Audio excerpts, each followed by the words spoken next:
Great. Okay. Good afternoon, everyone. Welcome to our webinar, another installment of ConservAmerica's webinar series. I'm Jeff Kupfer, the president of ConservAmerica, and glad that we're doing this today. For those of you who are new to our organization, I'll just give a little bit of an overview as we're waiting for more people to come in.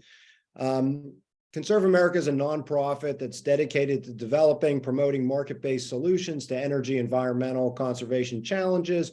We've been around for a few decades, and the last few years have reinvigorated ourselves to help drive policy debates towards more impactful solutions. The timing's certainly right, no shortage of those issues today. Towards that end, we're working on many fronts, including supporting the Roosevelt Conservation Caucus, which is a bicameral group of congressional conservative members, as well as working on policy and holding these webinars. And so today we're very excited to discuss the Department of Energy loan program. We did a webinar on this topic a year ago. A lot has happened in that year, and so we thought it was timely to do another. Just by way of background, the loan program was created in the 2005 Energy Policy Act. Took a couple of years to get implemented. That program provided a flurry of guarantees and loans from 2009 to 2011, then went into somewhat of a deep freeze, closing loans on only one project, the Vogtle nuclear plant in Georgia, in the next decade. But now, the loan program is being looked to as one of the centerpieces of the Biden administration's efforts to transform the energy sector. With recent legislation, the office has over $100 billion in loan authority, which even by Washington standards is a lot of money. In December 2021, the office announced its first conditional commitment under the new administration, and since then has announced 5 more deals. We're thrilled to be joined by the director of that office, Jigar Shah, and by James Calaway, the executive chairman of Ioneer, which is the recipient of one of those more recent deals, a conditional commitment in January of 2023, just a few months ago. Jigar has a long history in the private sector. Back in 2003, he founded SunEdison, which pioneered solar financing. He then went on to co-found Generate Capital, which helped accelerate decarbonization solutions by using low-cost infrastructure financing. And then he couldn't pass up the opportunity to join DOE, which he did about 2 years ago. James also has a long and successful private sector history, including developing a major lithium mine in Argentina, and is now leading the development of Rhyolite Ridge in Nevada. He has been involved in the project since at least 2017, and so has a unique perspective on the challenges and opportunities of developing a critical minerals project in the US. Okay, that's enough of the intro. Before we get into discussion, I do want to encourage our viewers to send us questions. They can do that in the Q&A function, and we'll get to as many of them as we can. First thing we're going to do is turn the floor over to Jigar to provide an update on the loan program. He'll have some slides, and then we'll go from there. So the floor is yours, Jigar. Thanks, Jeff. Good to see you, James. Hi, hey, Jigar. I'm gonna go through this quickly, and feel free to rush me along, Jeff. No problem. But you know, the goal here, I think, is to really talk about the loan programs office, and then maybe talk about why we really leaned in on the Ioneer side. I think the first thing is to recognize that DOE has done a great job of that left part of the green for 45 years, right? Great innovative technology, great demonstrations, but then hasn't really had the mandate to help those technologies cross the bridge to bankability. And as a result, a lot of these technologies have floundered and not really gotten the private sector support that we need them to get. And so Congress recognized this and set up the Loan Programs Office in 2005 and really gave it its first big dollars in 2009 for era stimulus. And so, we're doing a lot of projects that are first of a kind deployments, but we're also allowed to do the 2nd through 6th projects, right? So we're allowed to do the first 6 innovative projects, 2 in each region. And then we do commercial scale up where there's a lot of incremental innovation that occurs there. And then, Wall Street securitization, right? Getting these things to the finish line to full market acceptance. So we have applications in all 4 of these categories. The reason people use LPO is because we're patient capital. A lot of private lenders really cannot or will not provide capital to these earlier stage commercial rollouts. I think, we're flexible. We are willing to do a custom loan for every borrower, which is also, not generally the case in the private sector. And the last thing is that we have a portfolio management group that actually works to partner with these loan recipients for the life of the loan, so which could easily be 20 or 30 years. In terms of the programs that we have, the first 2 are the ones that people know about, right? Innovative clean energy is where we have solar, wind, geothermal transmission, the Vogtle nuclear plant. Advanced transportation is where we did Tesla, Ford, Nissan, most recently General Motors, but also, Ioneer, Rhyolite Ridge. We also have a tribal energy program, which we were given in 2017 that we're now scaling up. We have an energy infrastructure reinvestment program, which really helps to reposition existing assets, whether it's coal and natural gas plants or old pipelines that aren't really being used very much anymore, refineries, et cetera. And then we have the CO2 pipeline infrastructure direct loan and loan guarantee program, which is really designed to put out about $20 billion out the door to build common carrier CO2 pipeline infrastructure into Class 6 wells. In terms of interest in the program, we have 135 active applications. Rhyolite Ridge, Ioneer is not in this because they've now graduated to a conditional commitment, right? So they're not in this data anymore. So when you look at the critical minerals box, that's additional applications we've received outside of the ones we've already announced. And then we also have a very large box you can see here for advanced vehicles and components. And so that's EV manufacturing, battery manufacturing facilities. And it's fairly distributed across the country, right? So there's obviously a concentration in the West, but a lot of great projects in the Mid-Atlantic, Southeast, Midwest, et cetera. Hey, Jigar, can I just stop you for a second before you go into the recent one? Can you talk a little bit about you have this certain amount of dollars that you say are in the applications. Can you just talk about that relative to what the amount of loan authority that the program has? Yeah. And also, as we look at these different boxes, do you have some sense of how many of those projects are actually ones that are fairly viable to receive the money versus just applications or expressions of interest that you have? Yeah, so I think I'd start by saying all 135 applications that we've received, we think are projects that could make it through the loan programs office, right? We really don't invite people to apply unless we think they have a shot of getting through the office, right? So the goal here is not to have a bunch of projects that we don't think meet basic criteria. I'd say of the 135 applications, 35 of them are well represented by people who know how to go through a commercial banking process like Ioneer, Rhyolite Ridge, where they can go through the process efficiently and first time through. The other 100 applications are people who are largely on the innovation side of things, and so they're very passionate, have a great command of their technology, but aren't necessarily experienced at getting through a commercial debt process.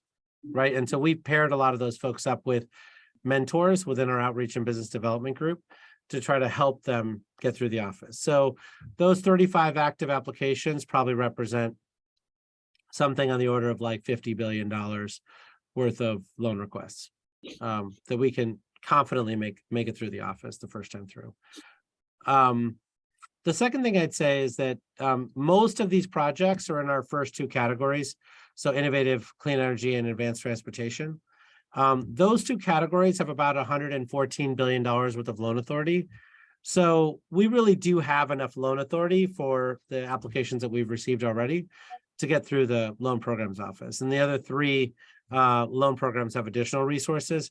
And some of these projects could probably shift from this innovative clean energy 1703 program to the 1706 program below. So I do think we have enough loan authority for now, and we've got to get stuff through the office, and then we can figure out where we are after that. Okay, thanks. No worries.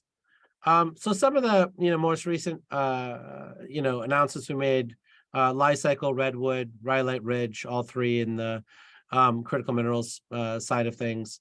Ultium, which is more battery manufacturing. We've also gotten a deal done out the door for Syra, which is a critical minerals thing. So that's for advanced clean energy storage, right? So that's hydrogen storage. Monolith Materials, which is methane pyrolysis, our first ever conditional commitment out of the fossil title. They use natural gas to convert to carbon black and hydrogen. And then obviously the Vogtle nuclear plant, which is going to put electricity into the grid for the first time this week. So we're excited. Let's see here. Slides are not moving forward, but can you guys? If you want to stop screen share and just talk it through, that's totally. Yeah. Let me see if I can. All right, there we go. So I'm not screen sharing anymore. I think, but in general, what I'd say is that the Loan Programs Office continues to attract really good applications through the through our outreach and business development efforts. I think one of the things that we've done as well, which I think is worth mentioning, is that we got a lot of advice in the 2012 to 2014 timeframe. We've summarized all that, and today I'd say almost all of the best practices, all the best practices that we learned from those reports have been fully implemented. So from that perspective, I feel very good about where we are at the Loan Programs Office. We started with 12 employees in 2009. We have about 250 today, and we're putting out conditional commitments in the tens of billions of dollars, and have risk management group, a portfolio management group, and so we're really set up well. And our existing portfolio is now investment grade. Every single loan was current and paid on time in 2022. So excited about where the Loan Programs Office is positioned, and where we're headed in the next few years. Jigar, I know you've referred to the loan office now as kind of version 2.0, but I think a lot of people still think about the loan program as version 1.0. So besides increasing the size of the staff, what were the other improvements that were recommended back in 2012 timeframe that you've implemented now? Well, we have a risk committee, and so we put projects in the watch list as soon as there's any chance of trouble. And so that doesn't mean the projects are in trouble, but I'll give you an example. A lot of our projects have PG&E as a off-taker. And so when PG&E had the wildfire risk, we put all of those projects on the watch list. And so I think the early alert system is quite strong. The next piece is I do think that when you think about the level of scrutiny that we have from our internal group within the credit review board, as well as the risk management committee, it's much higher than it was before, with very good quality people there. The quality of the staff and the management, almost everybody at the Loan Programs Office, including the Fed staff, have significant private sector experience. And so I think when you think through all the different improvements that we've made, we're in a far stronger place today than we were before. Okay. Well, so why don't we end there, and then I can add little tidbits in a little bit later. Let me just ask you one or two other questions before we transition over to James, which we've had some audience questions, and so figure we might as well take care of them now. What are the criteria for investment? In other words, what's the right candidate look like from your perspective? Well, in general, I mean, the statute's very clear about what we're supposed to be doing, right? So in the Title 17 side, you're looking at innovative technologies, first of a kind deployments, second through sixth deployments. So, I think people who really have innovation should be looking at that portfolio. And it can't be business model innovation. It can't be a new approach to something. It's really got to be, really technology innovation. On the ATVM side, anyone can apply. There's no innovation requirements. It's really about onshoring and reshoring the supply chain. And so the criteria is quite broad. But you have to be in service of saving gasoline, diesel, and other sort of fuels, right? And so I think as long as people qualify for the office, we're very interested in having them come in. And I'd say that we do a good job of going through PitchBook and some of these other sort of tools and identifying the folks who've raised large sums of capital, and proactively going to them and saying, hey, we think you probably are likely to qualify for the office. And so I think we've talked to several thousand companies and executives to alert them to the fact that we think they qualify for the Loan Programs Office. And I know you were down at CERA Week last week talking to a lot of companies as well. So maybe we'll circle back to some of those discussions and some takeaways from that. But before we get into that, let's bring in James. And James, before we actually start talking about your relationship with the loan office and why you decided to go forward to apply for a loan, can you just take a couple minutes and describe your company and the project that you're developing? Sure. I'll just very briefly do it. And if anybody has questions, we can follow up. So Rhyolite Ridge is a very large lithium boron project. It's located between Reno and Las Vegas in the high deserts between the two. It is a multi-generational source of lithium. So it's not a short-term project. It will be producing for many decades to come. I should note that our project is not just to make raw materials. We actually take from rocks all the way through to the materials that go to the cathode makers. So it allows us to completely onshore in the United States and support the very beginning part of the manufacturing of cells in the United States. So we have if you look at the allocation of capital, about 85% of the capital we're going to be spending goes towards a very sophisticated state-of-the-art chemicals plant that converts rocks into the fine, very high purity materials that are necessary for the EV sector. Currently right now, Jeff, as I think most of your audience knows, the United States produces between 4,000 and 5,000 tons of lithium in a very old project, not very far from our project. This project will allow us to quadruple the current U.S. production in phase one and grow significantly over time from there. So I really would like to emphasize that this is the first project we're doing, which is a large-scale project. We can talk about it in a minute with Jigar and our equity partners. But it has significant expansion opportunity for us. We're quite far advanced. We've been working away at this for 6 years, nonstop. We have a great internal team, which is necessary, by the way, to effectively engage on hundreds of millions or billions of dollars of financing. It's a very complex matter, regardless of whether you're doing it with Jigar or a consortium of commercial banks. It's not an easy thing, as Jigar pointed out, but we have that capability and experience. And I think that the other thing we've done, which of course I think all young companies need to do, is we've surrounded ourselves with the best of breed in all the different components of the work. So we have Fluor Corporation is our EPCM and has been working with us now for almost 5 years on this project. People like ABB, and it goes on and on, but the best in the world, around the world, are coming in here to help us. We have made it a principle, though, that we are determined that our materials go into the U.S. supply chain. They don't come out of the United States. This is their end destiny. And if you can see that by the kind of offtake agreements that we've done, they're all directed towards supporting U.S. supply chain. For instance, an example is Ford Motor Company will be providing 7,000 tons per year for them for the first 5 years of production, and then hopefully beyond that, I'm sure.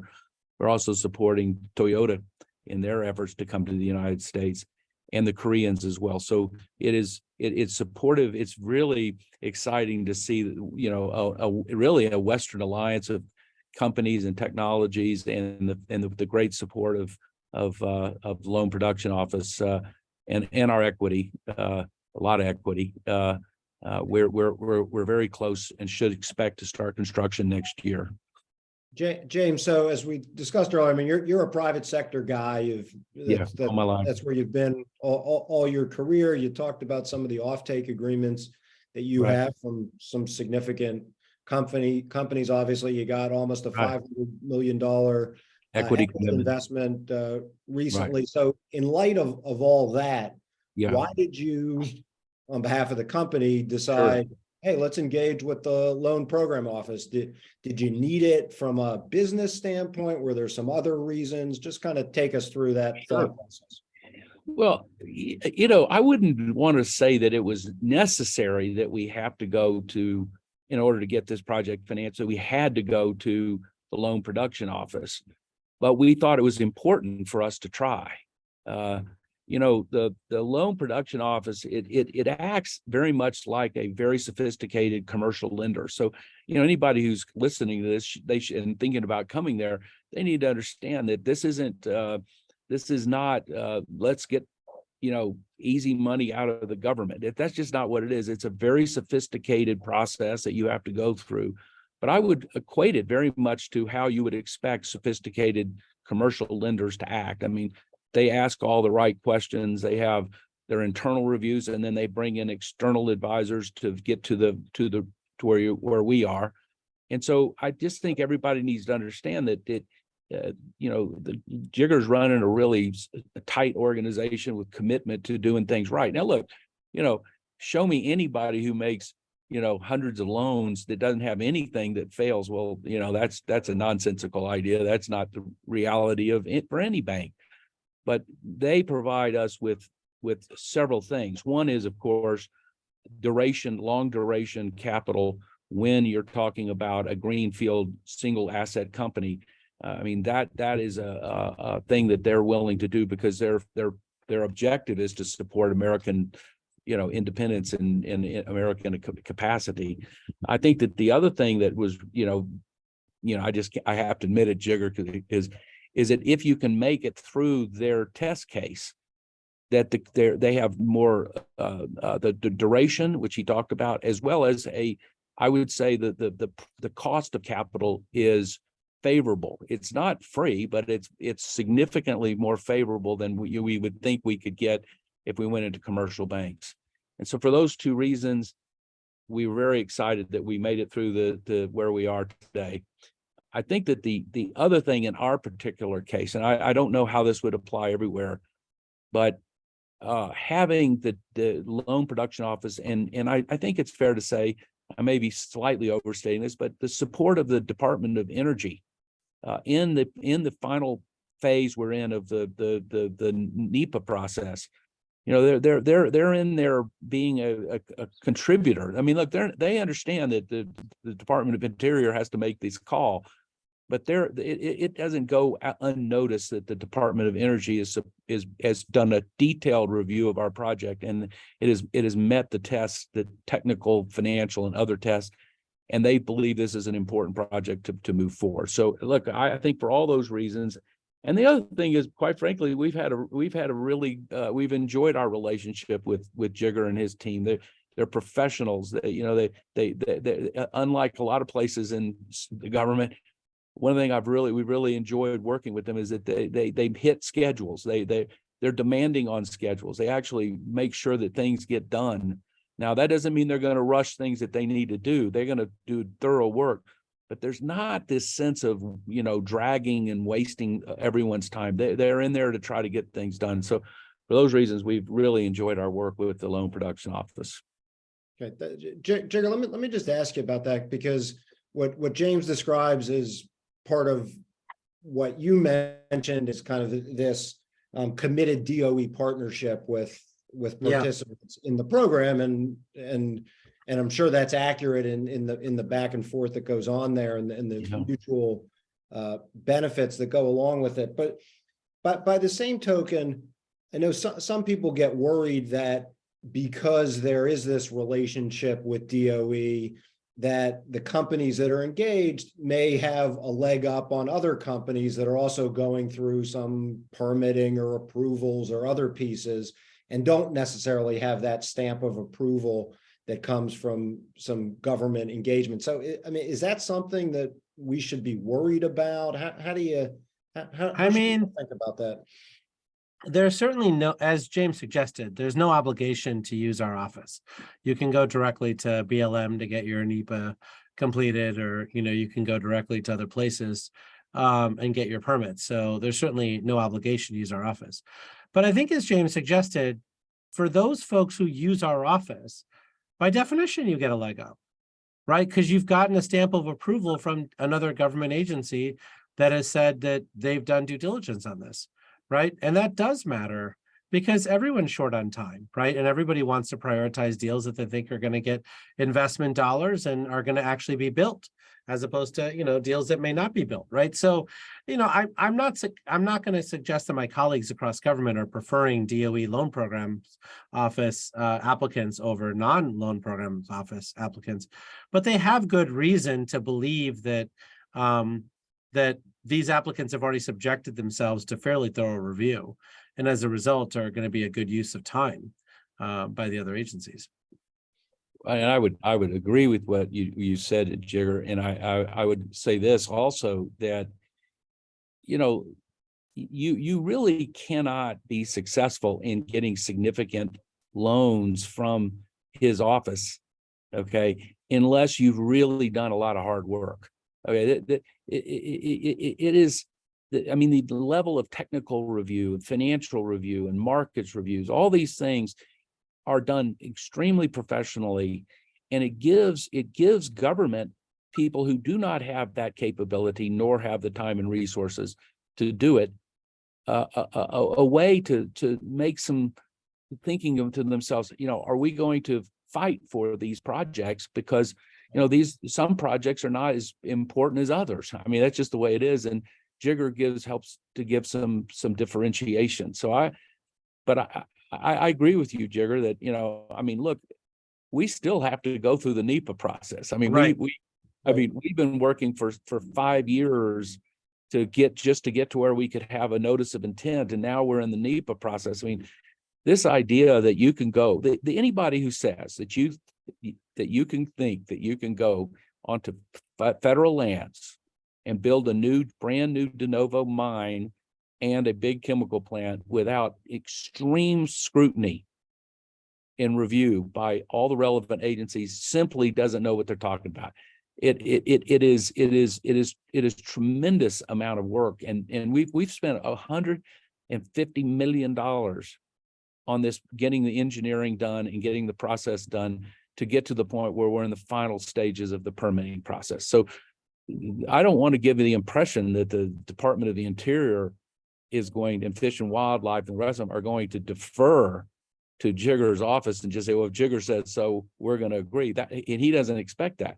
In fact, our one of the reasons it says conditional is because we still, in order to get that loan closed, we know we have to get the support of the Department of the Interior, and we have to be able to withstand judicial review if it comes. So, I mean, this is a hard work and years of commitment, and, you know, over about $150 million of private investment to get to this point, and we still gonna have to spend, you know, many hundreds of millions more. James, let me ask you a little bit about that, because as you point out, one of the conditions to closing the loan is NEPA approval. Right. So where are you in that process? And Jigar, if afterwards you can chime in as well about, by making that a condition, presumably you've done some work or some analysis and thinking about how likely they may be to satisfy that condition. So James, over to you first. Well, I mean, let me just say this. You know, we finally got the government, this administration. I think we're the first new mining project where they've, in this administration, said we're going to go forward with the notice of intent. Now, look, a notice of intent is a very important thing. It sounds, a lot of people, that's a, abstract word, but to get a notice of intent means that your plan of operation has met the scrutiny of particularly the BLM and the Fish and Wildlife Service to believe that you are in proximity to a kind of a plan that they could support. Now, they don't say that. I mean, they're not going to say we commit, because they've still got to go through the NEPA process as we do. But it is an enormously difficult thing to achieve. It took us almost over 4 years of hard work to get that done. That got done right before Christmas time of last year. Then the production office deal, we closed the conditional agreement, a conditional term sheet with them, and announced that, right after the new year. I mean, I think if Jigar would be smart enough, if he thought this wasn't ever had any chance of getting permitted, I mean, probably wouldn't have been spending as much time as he did with this, because this is well over a hard year of work with his team. So I think that, I'm not speaking for you, Jigar, but you do weigh out the likelihood that something could actually get done, I assume. Oh, for sure. Yeah, I mean, I think, Jeff, you've been in government before. I think the respect that colleagues have for each other. And so we certainly get a more direct answer from BLM and others when we go ask them these kinds of things. And there's no guarantees in life. They have a real process, and they might find something that wasn't known during that process. But I think if we thought that they weren't going to, be able to get through the process, we wouldn't have provided the conditional commitment. And Right. I think the other piece of this is that I do think that when a colleague within the government calls another agency and says, hey, what's going on with that Class 6 permit that these guys have been waiting on for 2 years, or what's going on this thing, and we have jurisdiction because we have a active loan application, well, then someone goes and checks, right? And says, hey, what is going on with that deal, right? And that matters, right? Things get moved along a little quicker when someone like us are calling, right? So, I can't guarantee that deals that go through our office are going to get through these other processes faster. But I do think that when we call over, there's deference paid to our office. And the NEPA timeline, at least as far as or it's been publicly indicated, is what? It started back in December of 22, and well, the NEPA is a specific stage in the process. So there's all of the work that goes on to get to a point where the plan of operation, which is the main document that's used for EIS, it's in our case, it's about 1,500 pages of very, detailed technical work on all aspects of how we're going to build our systems, what all the emissions, how we're protecting all, certainly Team Buckwheat. We spent an enormous amount of money and time on developing a plan that met the test to protect Team Buckwheat. All that's in there, okay? And then you get a notice of intent after that, and then you're in the formal NEPA process. But I think that what's happened is that the government is spending more time before notice of intent than they used to, trying to address is what Jigar, you were talking about, trying to anticipate any kind of issues that might arise, and consulting with many agencies, and a lot of detail work's done. So you don't have to spend as much time. You can be more efficient once you get in NEPA. We expect that from the time it starts to the time that we would get a record of decision is in the proximity of 1 year. So we do expect in Q1 of next year, barring some, who knows, but we think that there's a pretty darn good chance that, in Q1 of next year, we're going to get a record of decision, and we think it'll be positive. James, a lot of folks in the DC policy community have talked about trying to get stricter timelines for what's referred to as the NEPA process, and presumably that's when the notice of intent is filed and then all the way to the record of decision. But it sounds like, at least in your case, most of the time was taken in that preliminary part to get to the notice of intent. Do you have any thoughts about ways to put more, accelerated timelines there, or anything along those lines? Yeah, well, I definitely think that when we talk about, or we start talking about permitting reform activities in the public lands, that some more attention should be paid to the process that you go through to get what's called the plan of operations. I mean, I think that there needs to be a little bit more tightening of that, and right now there aren't many rules, so you just keep going and going and going until finally you realize everybody's in agreement. And I think that is not as desirable, particularly because what we need is to have very good work, and we need to have very diligent work, but we don't need to waste time with unnecessary delays or people just not getting on with getting the work done. So I think that some rigor in the planning process of creating the plan of operation to get to the notice should be on the agenda as well. But in our particular case, I was been reflecting on that, Jeff, after we had our visit down in Houston, that our case is a little bit unique in that we found ourselves where the Fish and Wildlife Service decided that they needed to list as an endangered species 10 acres of a small little plant that's a buckwheat plant, a particular type of buckwheat that they believe is a separate species. And they came to the conclusion, despite our work, we didn't necessarily concur about the analysis, but we agree that the result is what it is. I mean, it doesn't matter that really in the end, they make the decision. But we had to go through a process at the same time we're going through the planning process. They're going through a listing process. And so one of the things that actually happened, and I think it's interesting, is they finally made the listing decision and announced that this little plant is endangered, which we support. That if that's what they think, that we support it. And all of our work has been geared around planning for not hurting that plant. So we had to make some bunch of adjustments to our plan to accommodate the legitimate desires of the Fish and Wildlife to protect that plant. And it's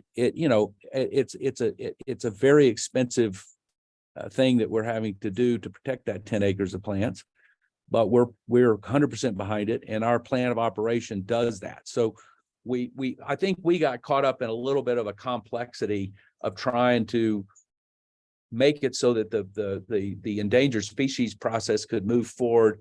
Everybody could understand what the habitat should potentially be, how we would be impacting in as little as possible that habitat, and supporting that plant, which we have a robust program to do. I think all of it kind of came together, and now I think that we're moving through in a more elegant way to approve a plan that does exactly that. It allows both the plant and us to exist.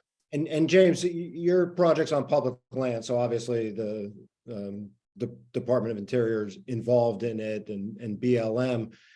Jigar, can I ask you, in terms of other projects that apply for loan guarantees or loans, what's the relationship with NEPA for those, if they're on private property or whatever else? How should we think about NEPA and your office's involvement there?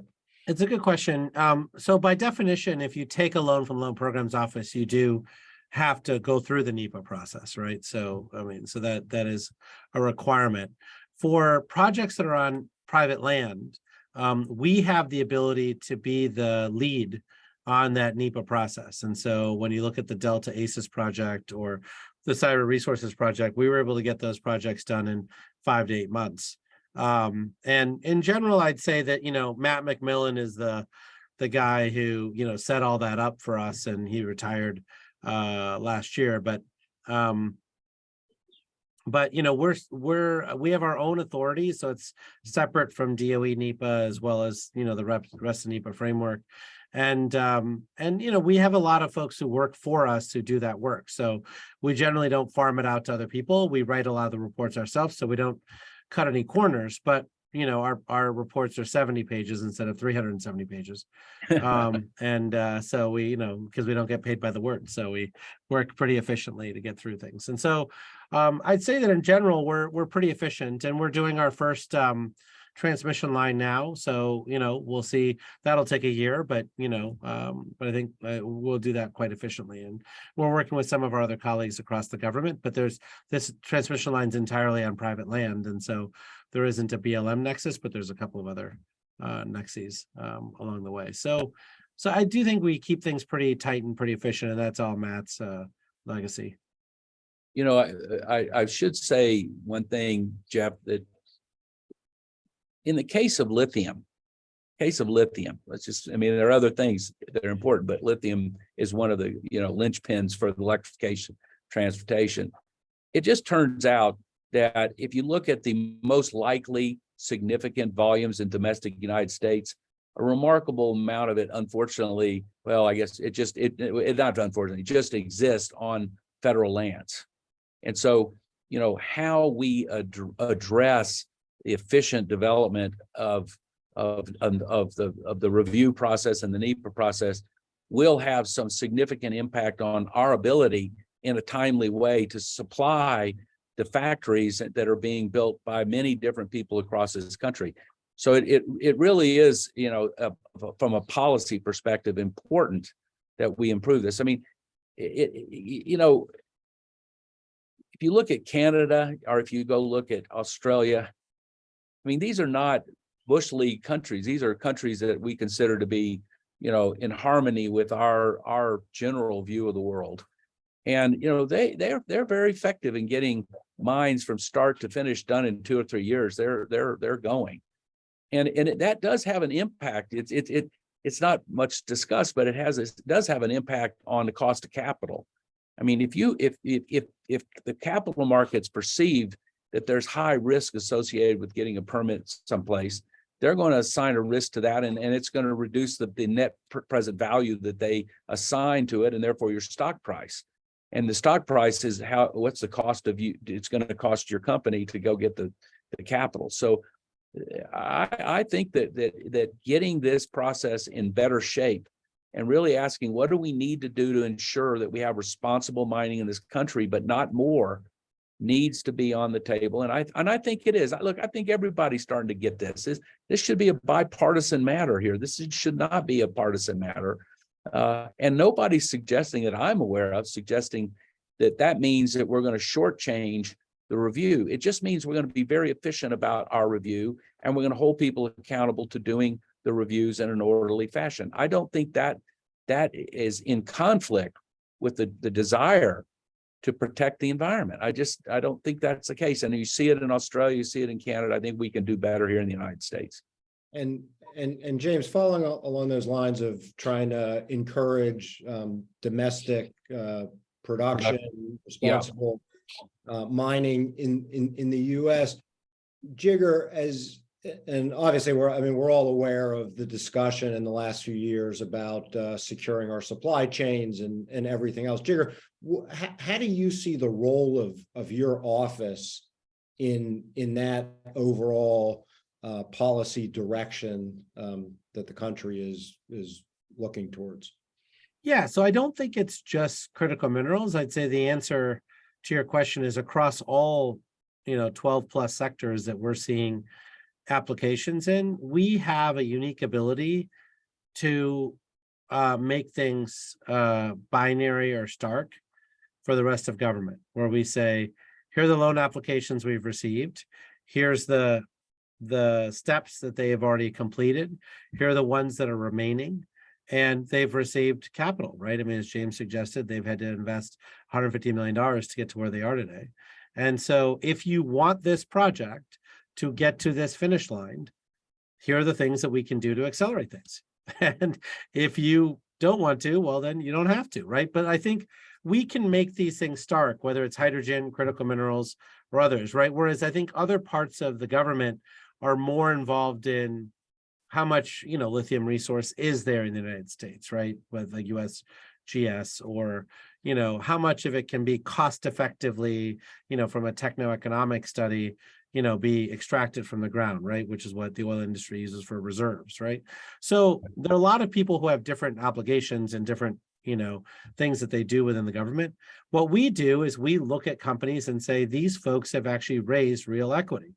They have an ability to actually get through to production of resource, right? And so that focuses the mind in a way that, some of these other maybe more academic exercises, don't do that, right? So I don't know that we have a special role. I don't know that we have a special edict that's been provided to us by the president, but we do have a data set that frankly doesn't exist anywhere else in the country from our 135 active applicants, as well as the other 135 applications that are in the pre-application process that, where people are giving us business confidential information to review. We can see trends and how the government can actually accelerate these projects if they wish to do so. And as you see those trends and as you begin to analyze them, and I know more data will be more helpful in that regard, but are the barriers to more private sector investment, permitting, access to capital, just overall bandwidth and expertise? I mean, how would you kind of bucket them if the goal is to try to accelerate everything? What do we need to do, whether it's your office or elsewhere? So certainly it's a different answer in every sector, but I think in the critical mineral sector, for the applications that we've received, I think one is that the mining sector, as James has suggested, does not have an easy time raising capital. There isn't a natural place to get the money, right? If you went to clean tech investors, they're generally not investing in mining. If you go to the oil and gas, sector, some of them are starting to expand into critical minerals, but there isn't a mandate on their part to do so, right? And so there isn't a natural place where someone's already raised $50 billion of capital and said, I'm looking for the best mining projects to invest in, like you have in the clean tech sector or the oil and gas, hydrofracking sector, right? So one of the things that we've been, I think, very helpful in is talking to these funds and sort of saying, we have a nexus of projects, right? As I suggested in the earlier slides, we've got, $5 to $7 billion worth of applications that have come into Loan Programs Office, already subtracting out the ones we've announced, right? Remaining ones that we're still evaluating in the Loan Programs Office. And so to the extent that you are a fund manager and you want to put $2 billion to work because that's what you think you have to raise to make good money for you and your team, we can show you that there's actually $2 billion worth of projects that are actively going through our pipeline, right? Which frankly, I don't think they can find that information lots of other places, right? And so we can help with capital formation on the equity side, and we do that across many of the sectors that we do. I think on the permitting side, as James suggested, the U.S. government owns a lot of the West, and there's a lot of critical minerals in the West. And so a lot of it does have a nexus with U.S. government land. And so there's a policy and procedure there that we have to go through. But I honestly, I'd say that, for me, and, obviously when you're a hammer, everything looks like a nail. I'm really focused on capital formation because I do think we have a capital formation problem in this country in a lot of these places. And one of the reasons why hydrofracking got to where it got was because that industry knows how to raise capital. They raised $300 billion of junk bonds in 3 or 4 years, right? To be able to, kickstart fracking. I don't think the mining industry knows how to raise $300 to $400 million worth of $billion worth of capital just by going, to Wall Street and raising junk bonds.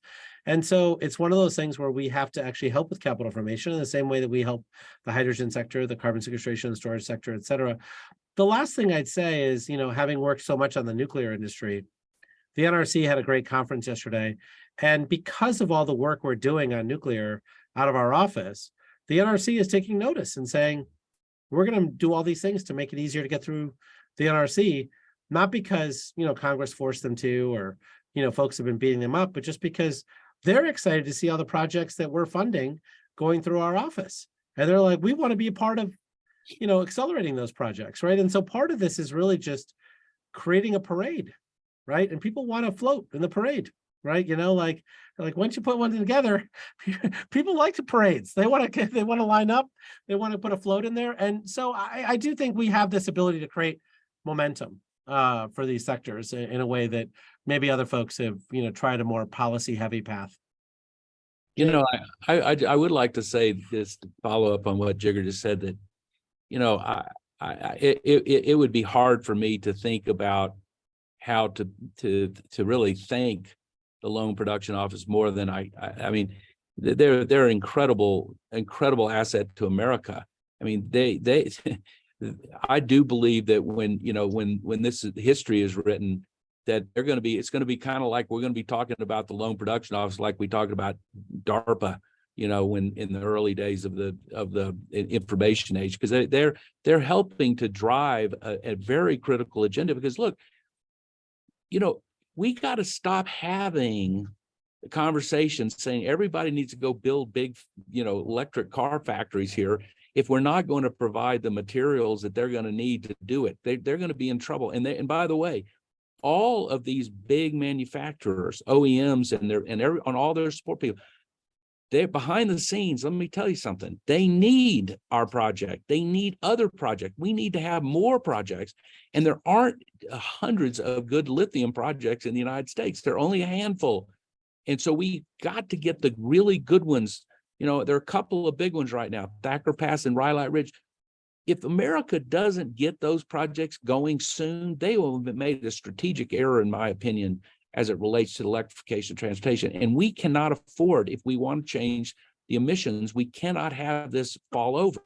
It just doesn't work. So and look, I think the White House has become very attuned to understanding these things. And I think that the whole of government is beginning to work in our favor. And I have to give a lot of credit to Jigar and his team for being at the spearhead of that effort. So Jigar, thank you. I really want to thank you and your team for what you've done for us, because we wouldn't be where we are without you. So thank you.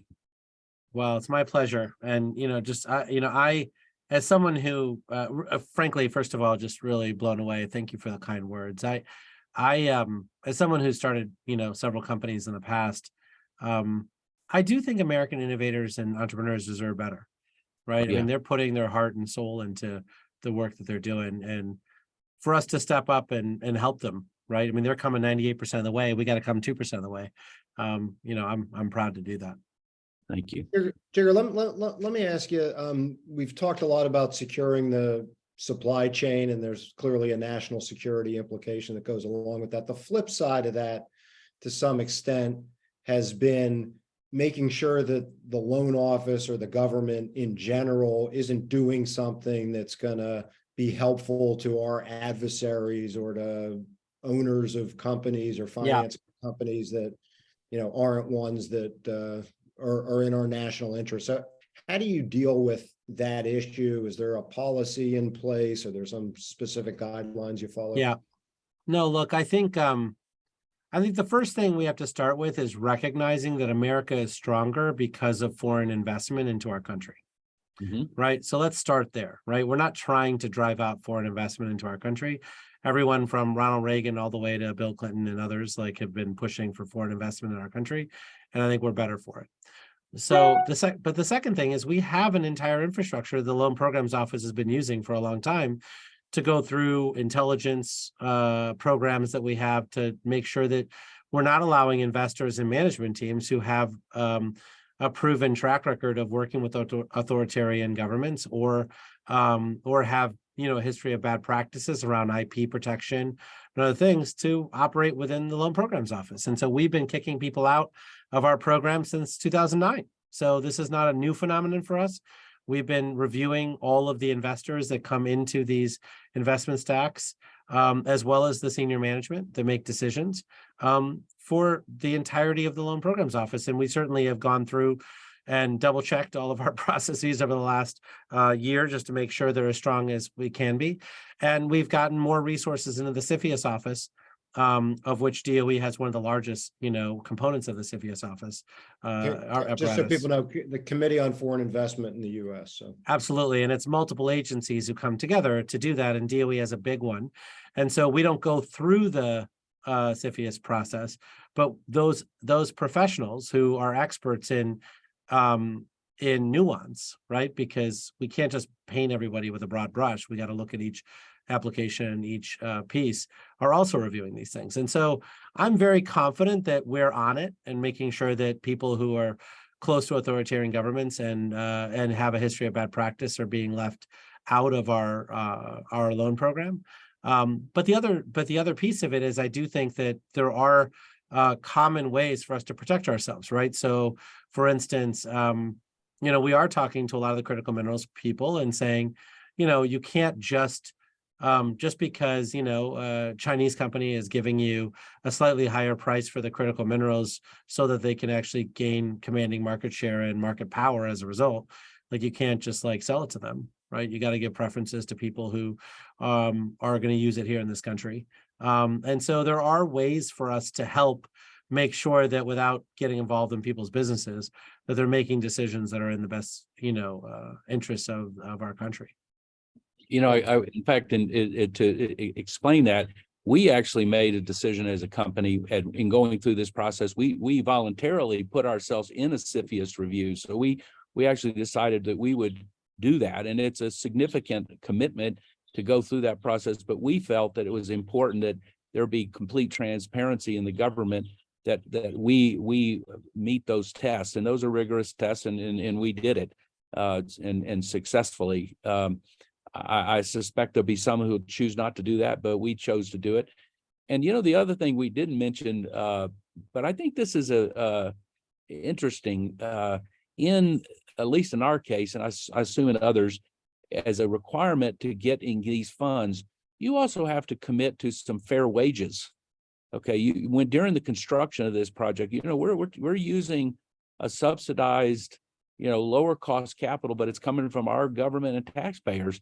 So one of the things that this administration for sure wants to do is to see that money is being used for fair wages. And it's interesting. We at first you realize it's going to cost you a little bit more, but then when you start really digging into it, you realize not really, because you're going to get much better contractors. You're going to get the very best labor that you can have to build this project. And so it's an advantage for America to also have the people that are building these innovative projects being American, being high caliber people that with living wages and supporting families, so that we can make that transition away from hydrocarbons. And we need to do that. And so our project's a good example of that. Yeah. All right, we're running up against our hour here, Yeah. so I know everybody has things to do. So let me just turn it over to both of you for 20 seconds or 30 seconds each, just if you have any last comments, and then we'll finish things up. So Jigar, why don't James, you go start first? with you. Want me to go? Or Jigar, Well, go? I'm happy to go first. I mean, first, let me just thank you for, hosting us and allowing us to talk more about our program. I do think it, as James suggested, I think is an important piece of really helping innovators and entrepreneurs win the day here in this country. And then I think once we win the day here, we're going to export these solutions around the world. So I think it will bring a lot of wealth creation and good quality jobs to our country. But the other piece is just to tee off of what James suggested at the end there. For me, a lot of this is, I frankly have come into this conversation not knowing a lot about certain things either, right? I mean, working with unions, I've been working with unions probably every week since I've been here in this job, and it's been eye-opening for both sides. I think the unions have become far better at explaining how they can de-risk projects than they were when I first started talking to them.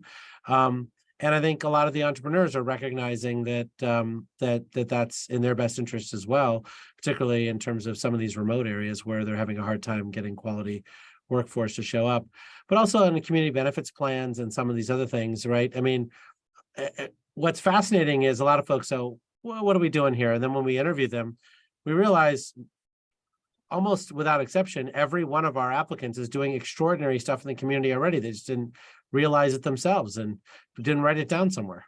And so, I think that the values that are being displayed by our applicants are just really extraordinary to see. And I'm proud, every day to work here and be able to attract the best and the brightest to work here and to support all these applicants. Thanks, Jigar. James, you'll have the last word. The last word is thank you, first of all, very much. I really Conserve America, Jeff, for you having me on with my friend Jigar. It's been a lot of fun. I do think that it's so important.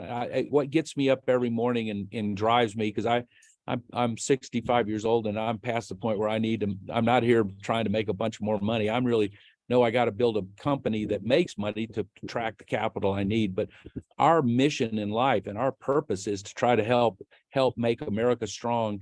And I believe that a part of that is us making this energy transition. And we play an important role in that. And we are committed. We are so committed in every which way you could imagine to being a great steward of the environment, producing the materials in the most responsible possible way, and being a great neighbor to all the people that live around us. So, we're in this for all the right reasons. And I wish that I would just say I do sometimes get a bit upset when some of the more extreme versions of the environmental community just constantly attack, and they without any support for that attack.